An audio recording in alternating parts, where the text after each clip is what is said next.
So how can all this crap turn into a glorious Loco Moco? Well, I'm gonna show you bastards how to do it. Let's go. Rice review.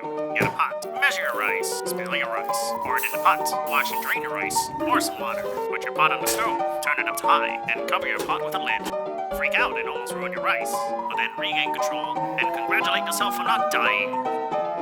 Now it's time to cut some shit. Slice about half an onion. A green onion for garnish. A couple of shrooms.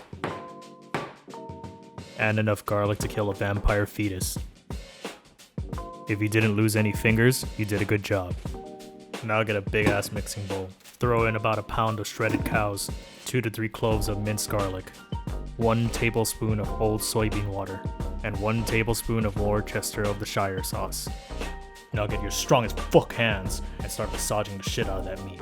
Once you asserted your dominance, you can start forming the patties. I like to get a fistful of meat, form it into a ball, and then flatten it into a patty shape. And from about 1 pound of beef, I was able to make 5 beautiful burgers. Oh yes. Bring a pan to medium-high heat and stupidly test the temperature with your bare, naked hand. Season your patties with salt and pepper, and depending on how much blood you want to taste in your burger, you can cook each side for about 4 to 5 minutes. And there you go. SpongeBob would be proud of you. In the same pan, throw your onions in and saute them until tender. Then throw your shrooms in and mix them around until it shrivels up like my hopes and dreams. Once cooked through, throw in about 2 tablespoons of cocaine, baby, and about 1 tablespoon of butter. Mix them together until it turns into a roux. Next, add in about a cup of beef juice. Stir this around and let this cook off until it becomes thick. Finally, you can add some soy sauce, Worcestershire, and ketchup to bump up the flavor. Give it a final mix, and your gravy is now complete. The last thing you need to do is to fry an egg.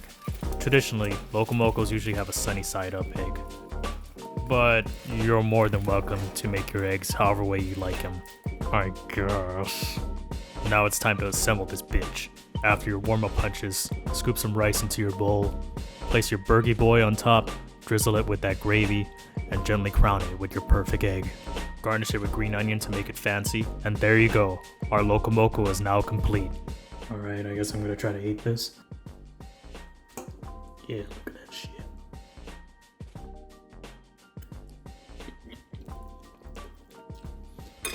Oh.